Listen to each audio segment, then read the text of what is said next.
Alors, ce cours porte sur les nombres complexes, sur une première partie des nombres complexes qui rappellent ou qui définissent les outils basiques des nombres complexes. Les nombres complexes, ce sont une partie très très importante et un outil, allez, on va se le permettre, à limite magique pour que par exemple la mécanique, l'électronique et aussi les mathématiques, hein, tant qu'on y est.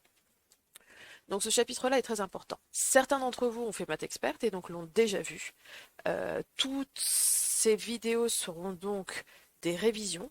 Alors attention, dans ces vidéos, je précise exactement ce que je veux par cœur, ce qui est très important, et donc elles ne sont pas à bâcler, mais à bien regarder attentivement. Pour ceux qui n'ont pas fait Math Expert, ce sont des nouveautés. Donc, il est très important d'être actif pendant cette vision du cours, c'est-à-dire avoir le cours sous les yeux, le compléter au fur et à mesure, parfois mettre sur pause et se faire une fiche récapitulative à côté pour bien comprendre les notions. Dans ce cours, il y a des exemples que je commencerai sur vidéo et que je vous demanderai de finir pour la fois d'après. La fois d'après, je répondrai à vos questions sur le cours s'il y a des problèmes de notion et nous ferons des exercices. Donc, faire bien attention sur ce cours-là à bien connaître les définitions par cœur. À la fin de ce chapitre, vous verrez, les définitions sont un petit peu classiques et il ne reste en fait que du savoir-faire. C'est pour ça que j'ai choisi ce format ce format avec vidéo et exercices ensemble. Alors, commençons. Pour introduire ce chapitre, il y a deux façons de voir les choses. Je vais vous montrer la façon la plus naturelle dont on introduit en maths. Donc, allons-y. Pour introduire les nombres complexes, on va regarder en fait des petites équations algébriques pour saisir un petit peu les mathématiques, la construction et comment ils sont historiquement arrivés. Donc globalement, à une certaine époque, on résout des équations du style x moins 2 égale 1. Combien t'as de bonbons, sachant que quand je t'en enlève 2, il en reste 1. Ça nous permet de manipuler les entiers naturels. C'est toutes les équations à entiers naturels. C'est le dénombrement classique, hein. Je dénombre le nombre de bonbons, le nombre de moutons, enfin bref. C'est les premiers outils. Et puis on s'est rendu compte que si je prenais la même équation, mais que si je mettais x, oula, plus 2 égale 1, je n'avais pas de solution là-dedans. Mais qu'en fait, ça pouvait être une dette, quelque chose qu'on se doit, et ça nous permettait d'introduire les entiers relatifs. On continue avec les situations, on prend cette fois-ci x égale des tartes, d'accord, j'ai trois personnes et une seule tarte, quelle est la part d'une personne, et à partir de ça, x égale 1 tiers, on a introduit la rationnelle. À chaque fois qu'on a introduit un ensemble plus gros, on s'est rendu compte qu'il était pas plus compliqué que enfin, il était un petit peu plus compliqué que les précédents, mais qu'il se manipulait comme les précédents, qui contenaient les précédents et qui permettaient de faire les mêmes calculs et de généraliser. Donc en fait, à chaque fois, on se rend compte qu'en construisant ça au fur et à mesure, ça permet de généraliser. De même, on arrive en, avec le théorème de Pythagore, et on arrive à devoir résoudre x carré égale 2. Or 2 ne peut pas se mettre sous forme de rationnel. Donc ici, on a été obligé d'augmenter mon ensemble à tous les réels, de construire les réels. Donc la construction des réels, c'est déjà quelque chose d'énorme en soi, mais toute cette évolution-là, vous l'avez déjà fait. Et puis on arrive tout doucement à une équation du style x carré plus 1 égale 0. Et ça n'a pas de solution dans R. Alors ce qui s'est passé, bah, c'est que, tac, allons-y, au XVIe siècle, bah, Cardan s'est dit, bah voilà, ce nombre-là n'existe pas, tac, mais je vais l'écrire racine de moins 1, ce qui est interdit à l'heure actuelle, hein, donc vous m'écrivez pas racine de moins 1. Et il se rendit compte que bah, les calculs pouvaient se faire un petit peu de la même manière qu'habituellement avec ce racine de moins 1. C'est qu'à partir du 19e siècle qu'on exploita l'utilité d'un complexe en géométrie et que ça a eu beaucoup d'importance. Donc ça, c'est historiquement l'introduction des nombres complexes. Moi, c'est pas comme ça que je vais vous l'introduire, je vais vous introduire une construction un petit peu plus propre, mais qui va revenir eux-mêmes. Donc en fait, la construction, c'est simplement qu'un nombre complexe, c'est un couple de réels. Un nombre de complexes, tac, c'est un couple. Sur lequel je définis une addition, donc j'additionne deux couples, et je définis une multiplication un petit peu bizarre, là, avec un moins y et un xy plus x'y. Et en fait, en faisant ça, je me rends compte que si je pose i le couple 0,1 et 1 le couple 1,0, je peux écrire le couple xy comme x fois 1 plus y fois i. Donc en fait, c'est ma notation que je vais utiliser. Ce qui sera donc un nombre complexe, je vais l'écrire sous cette forme-là. Et avec i, un nombre non réel qu'on ne connaît pas, tel que, si je regarde la multiplication au-dessus, i carré égale moins 1. Donc c'est l'approche choisie. Allons-y. Donc on va faire, dans cette vidéo, calcul algébrique. Alors on va faire le grand 1 jusqu'à addition, multiplication, conjugaison. Module, quotient, ce sera pour la suite. Donc on y va. Un nombre complexe z, la définition que vous devez connaître, c'est un nombre de la forme x plus iy, où i est un nombre non réel, tel que i carré égale moins 1. Le couple xy est unique. D'accord? On peut le démontrer en considérant l'existence de i, ou pour moi, c'est la définition de l'introduction. Donc c'est l'ensemble des complexes, c'est ça. Donc ça, c'est à connaître par cœur. C'est bon pour tout le monde?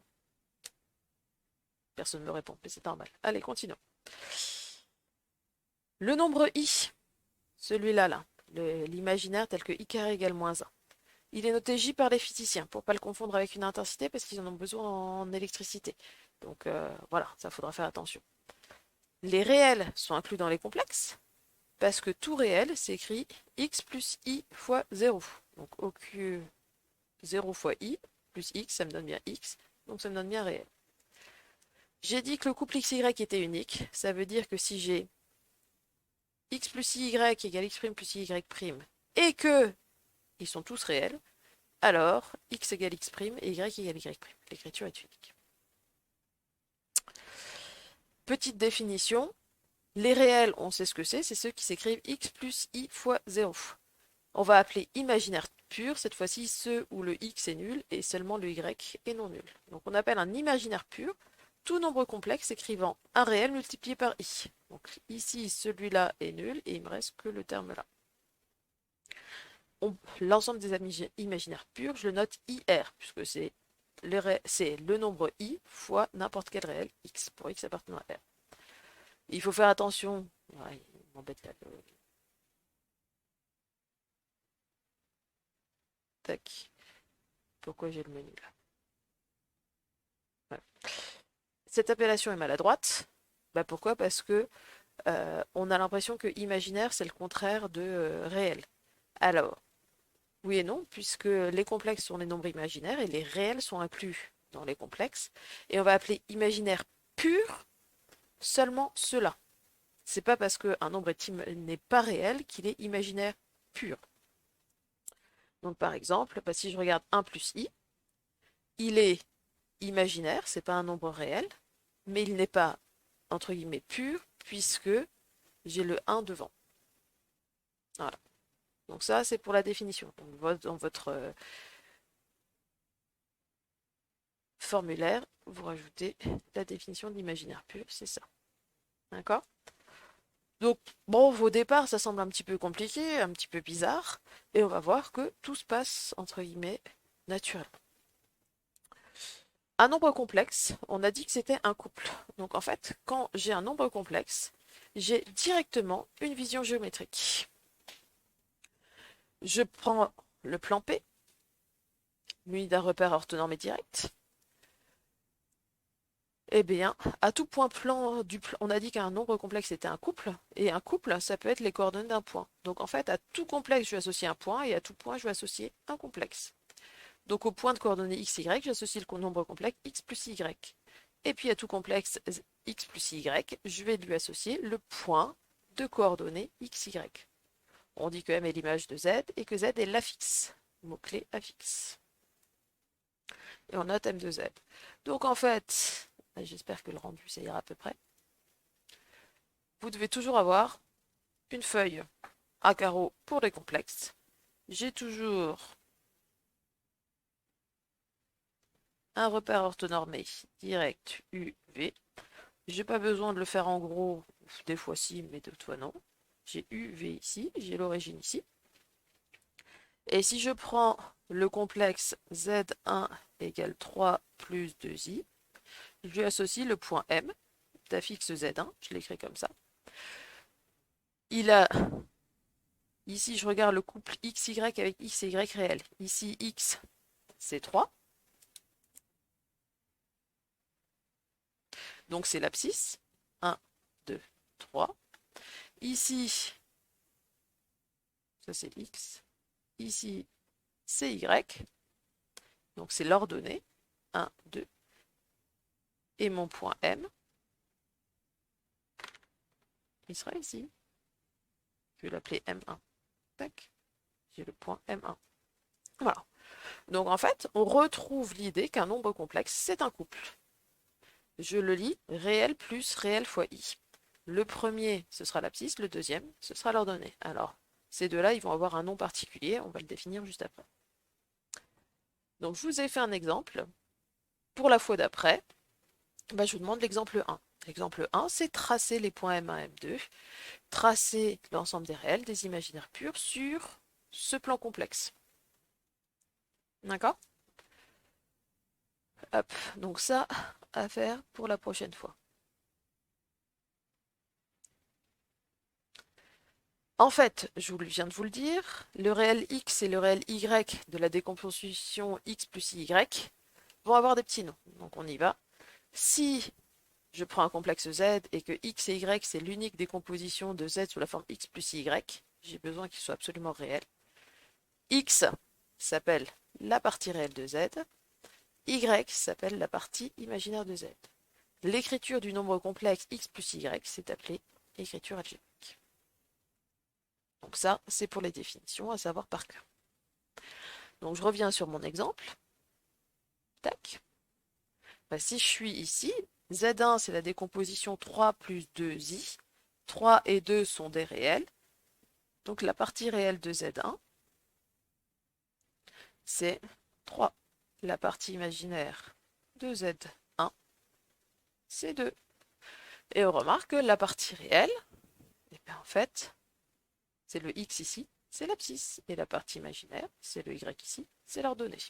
Ça, c'est ce qui vient tout de suite après. Donc sur le plan complexe, si M est l'image de Z,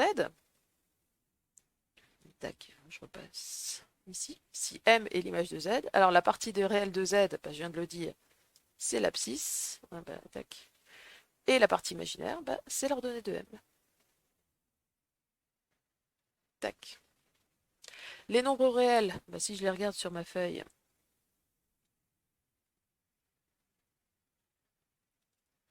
les nombres réels, c'est ceux dont la partie réelle, les nombres réels, c'est l'ensemble des x plus i fois 0, où x parcourt R. X et 0 sont des réels, donc c'est ceux dont la partie imaginaire est nulle. Donc en fait, ici, c'est l'ordonnée. L'ensemble des réels, c'est ceux dont l'ordonnée est nulle. Donc R, si je le dessine en pointillé rouge, l'ensemble des réels, c'est ceux dont l'ordonnée est nulle, et il me reste n'importe quelle abscisse. Hop.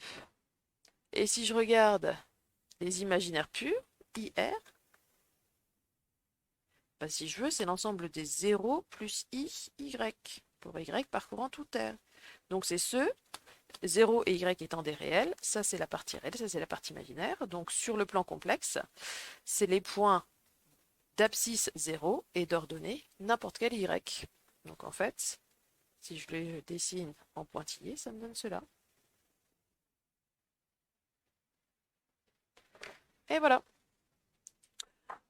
Donc ça, c'est très important de savoir faire cette gymnastique d'esprit entre les réels et les complexes et le côté géométrique. Donc, les nombres réels sont les complexes de partie imaginaire nuls, et donc sur le graphe, sur le plan complexe, c'est l'axe des ordonnées. Les nombres imaginaires sont les complexes de parties réelles nulles, donc d'abscisse nulle, c'est-à-dire donc d'abscisse. Donc sont représentés par les points d'abscisse nulle et, et donc seront représentés par l'axe des ordonnées. Pourquoi je me suis reprise? En fait, je suis d'accord avec, enfin, par abus de notation, certains disent ici c'est le complexe Z. Oui et non. Un complexe, c'est une écriture x plus y, et le point, il est de coordonnées x, y. Donc on va essayer de garder le vocabulaire. Z, c'est l'affixe du point, et le point représente le nombre complexe. Voilà. Donc ça, c'est très très important de se le représenter, de savoir le dessiner.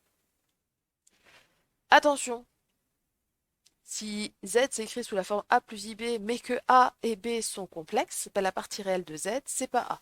Donc c'est pas parce que c'est pas parce que vous avez une écriture de la forme euh, machin plus I truc que machin c'est forcément la partie réelle. Il faut vérifier que A est réel et que B est réel. S'il y en a un des deux qui est imaginaire, eh ben ça peut ne pas aller. Par exemple, si je prends A égale 0 et B égale moins 3 moins I, alors, eh ben, si je regarde ici, sur ma feuille, je calcule A plus IB, ça me donne 0 plus I facteur de moins 3 moins I.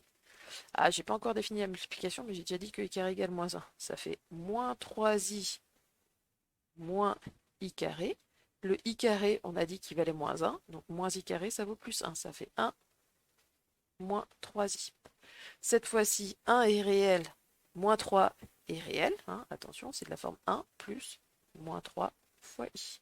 Donc, la partie réelle de A plus IB, bah, c'est 1.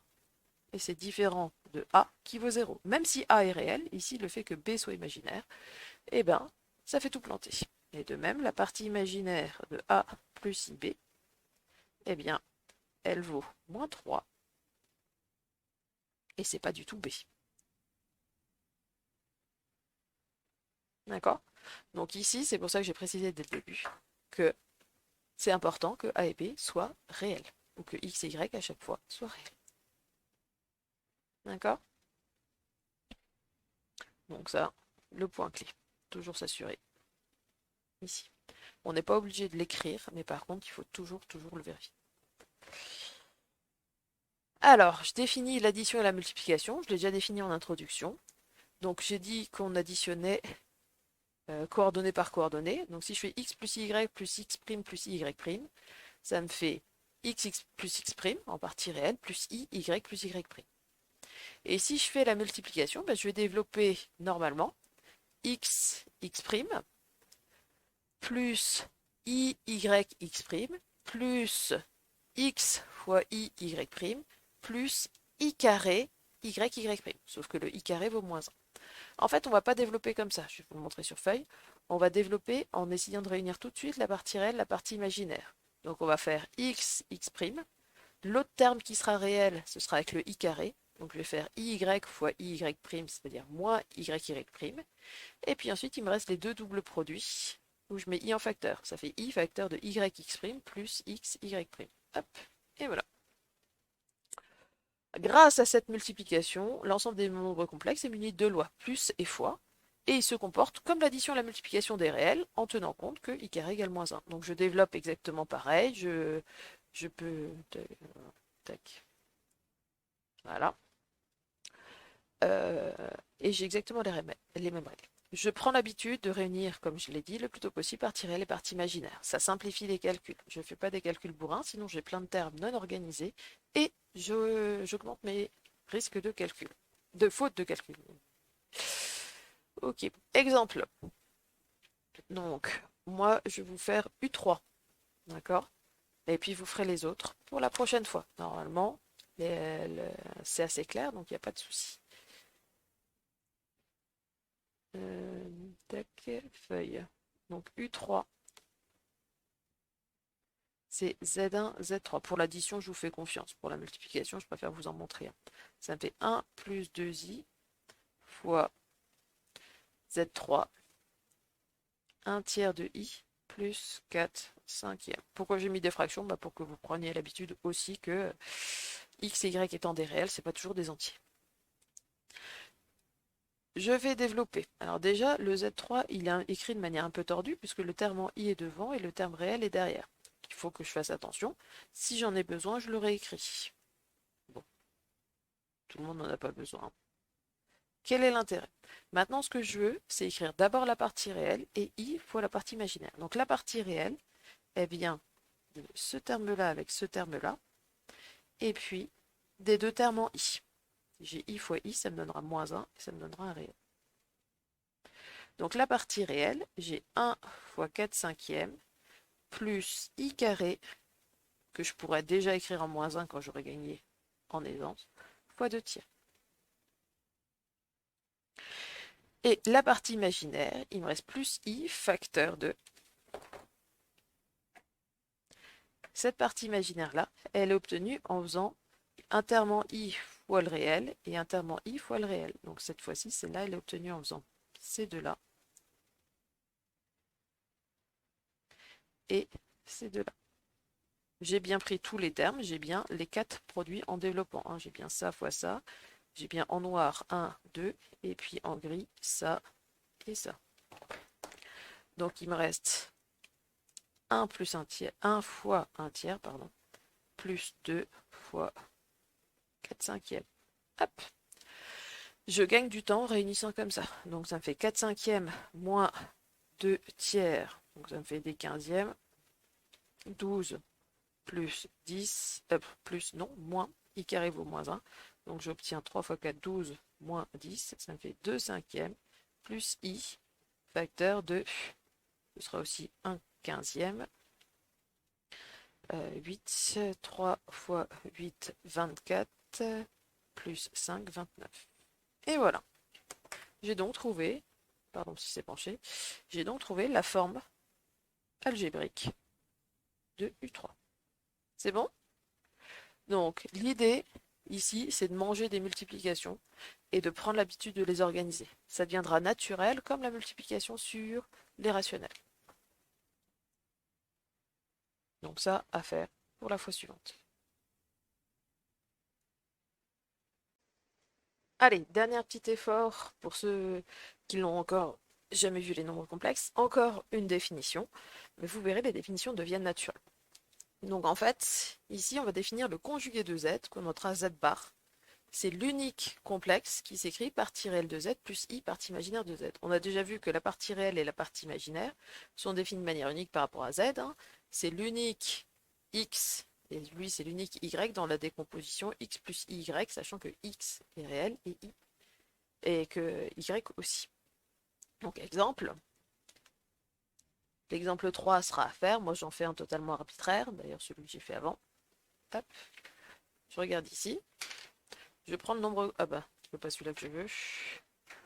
Hop, c'est celui-là. Donc j'avais pris. Ouais, je vais prendre cette feuille-là. J'avais pris Z1 égale 3 plus 2i. Donc Z1 égale 3 plus 2i. J'avais dit 3 et 2 sont réels. Donc la partie réelle de Z1, c'est 3. La partie imaginaire de Z1, c'est 2. Défini de manière unique par rapport à Z1. Le conjugué Z1 bar, c'est 3 moins 2i. D'accord? En gros, ce qui est maladroit, mais ce qui est devant le i devient un moins, à condition que ce soit réel. Donc les réels restent identiques et la partie imaginaire est transformée en son opposé. Donc ça c'est très simple. À partir du moment où on a la forme algébrique, c'est facile de trouver le conjugué. Il faudra se méfier si on est du style avec a plus ib et a et b cette fois-ci non réels. Mais ça, on en discutera en cours. Donc pour la fois d'après, bah, vous devez calculer ces expressions-là. Voilà, attendez, tac.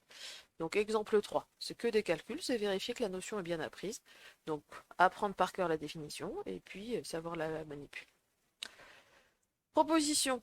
Bah, si je regarde la partie réelle de z, je peux la trouver très facilement en fonction de z et z bar. Donc suivant les exercices, on va soit manipuler l'écriture algébrique, x plus y, soit on va manipuler tout en fonction de z et z bar et on ne reviendra jamais en x et jamais en y. Soit la dernière chose, mais on ne l'aura pas encore vu, c'est la forme trigonométrique. Donc on aura pas mal d'outils pour les complexes et la stratégie dépendra. Donc revenons sur feuille. Tac, pour voir ce qui se passe. Et on va voir que cette formule-là, elle est naturelle. Donc je vais dire soit z un complexe. Je vais poser x, la partie réelle de z, y, la partie imaginaire de z. Donc ça veut dire que z s'écrit forme algébrique x plus iy. Alors, z bar, on a dit que c'est x moins iy, parce que x c'est la partie réelle et y c'est la partie imaginaire. X moins iy. Tac. Et bien si j'ai ça, et que je veux la partie réelle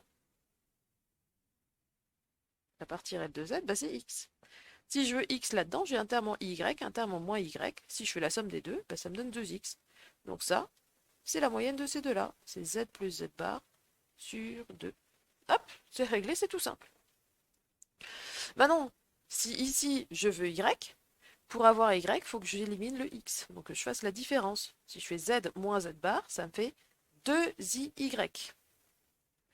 Donc la partie imaginaire de z, c'est y. Alors attention, je vais devoir diviser par 2i. C'est z moins z bar sur 2i. Et qu'est-ce que les élèves oublient à chaque fois?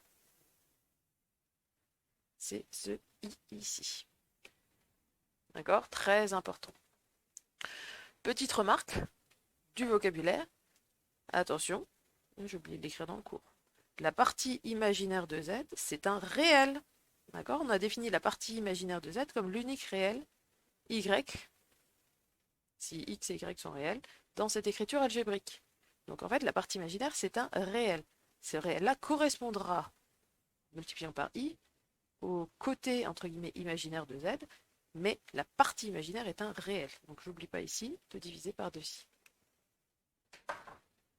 C'est bon? Donc la partie réelle, c'est z plus z bar sur 2, et la partie imaginaire, c'est z moins z bar sur 2i. À savoir par cœur, parce que des fois, je n'utiliserai pas la forme x plus iy, mais j'utiliserai des écritures avec du z et du z bar, parce que ce sera plus pratique. Proposition 10. Proposition 10, c'est toutes les règles avec la conjugaison, et vous allez voir que la conjugaison est compatible avec tout. Alors, pour tout nombre complexe z, on a, je prends z, je le conjugue une fois, c'est-à-dire que je transforme sa partie imaginaire en, ici, en moins 1. Donc z bar, c'est ça. Et je recalcule, ici, z bar bar. Z bar bar, bah, c'est la partie réelle de z bar, x, moins i fois la partie imaginaire de z bar. Mais la partie imaginaire de z bar, c'est moins y. Donc ça me fait x plus y, c'est-à-dire z. Donc si je conjugue... Ah, j'ai oublié d'écrire, voilà. Donc, z bar bar, c'est le conjugué d'ici, c'est la partie réelle, moins i, la partie imaginaire de z bar, et la partie imaginaire de z bar, c'est moins y. Donc j'obtiens z. Donc quand je conjugue 2 fois z, eh bien ça me donne lui-même. On revient sur nos pieds. Quand je conjugue une somme, eh bien c'est la somme des conjugués. Quand je conjugue un produit, c'est le produit des conjugués. Donc en fait, et ça marche aussi pour le quotient, on le verra quand on aura vu le quotient. La conjugaison, c'est compatible avec toutes les propriétés, enfin toutes les opérations, plus, moins, fois. Aucun souci. Dire que z égale z bar, eh bien en fait, si je regarde la proposition 9, dire que z égale z bar, c'est équivalent à dire que la partie imaginaire est nulle, et dire que la partie imaginaire est nulle, c'est-à-dire que le nombre s'écrit x plus i fois 0, donc c'est un réel. Donc en fait, dire que z égale z bar, c'est équivalent à dire que z est réel.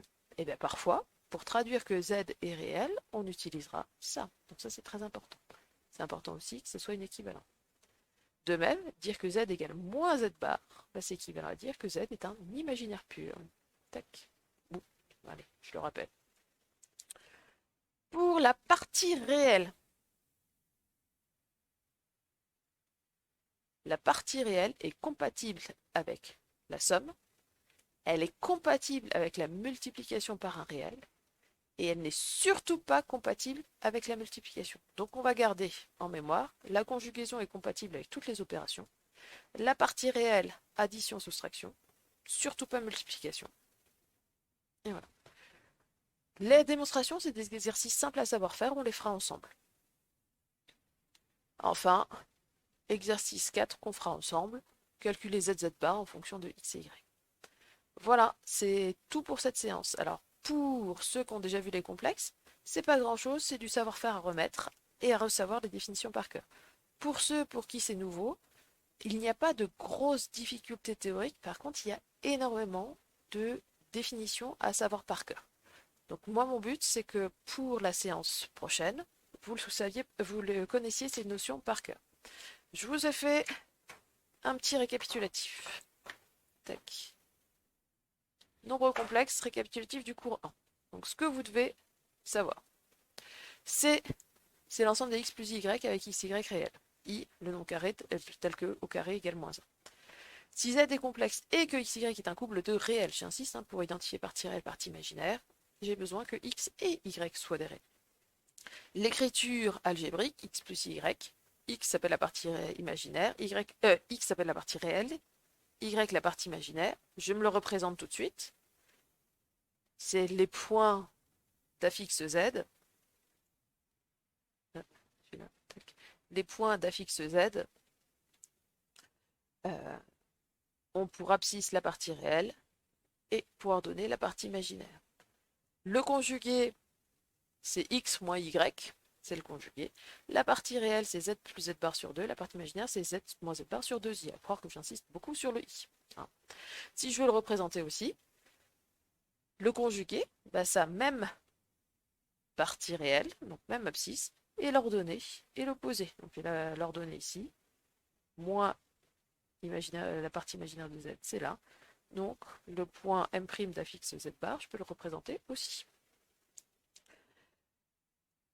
Unicité de l'écriture, addition. Donc si j'ai... unicité de l'écriture, non, je l'ai déjà mis avant. Si j'ai 4 réels, l'addition, la multiplication, je retiens que je fais d'abord, pour la partie réelle, x, x' et le terme avec les i et i. Donc i carré, qui me donne le moins 1, y, y', plus i, et je refais les autres termes. Donc j'ai pas besoin de le savoir par cœur, par contre j'ai besoin de prendre l'habitude de les organiser. Je retiens que la conjugaison est compatible avec toutes les opérations, plus fois et divisé. La partie réelle et la partie imaginaire ne sont compatibles qu'avec l'addition. Pas multiplication, pas division. On verra dans la démonstration qu'elle est compatible par rapport à la multiplication, par rapport à un réel, mais qu'il n'y a pas forcément besoin de l'apprendre, il y a juste besoin de bien visualiser la démonstration. Pour la séance, donc, vous devez finir les exemples 1, 2, 3 du cours. C'est de la manipulation et on reverra. Et en classe, nous en ferons ensemble. Donc on fera les exercices 1 et 2 sans les conscients, les premières lignes, les démonstrations de la proposition 10 et puis l'exemple 4. Et bien sûr, je répondrai à vos questions. Voilà pour ce cours.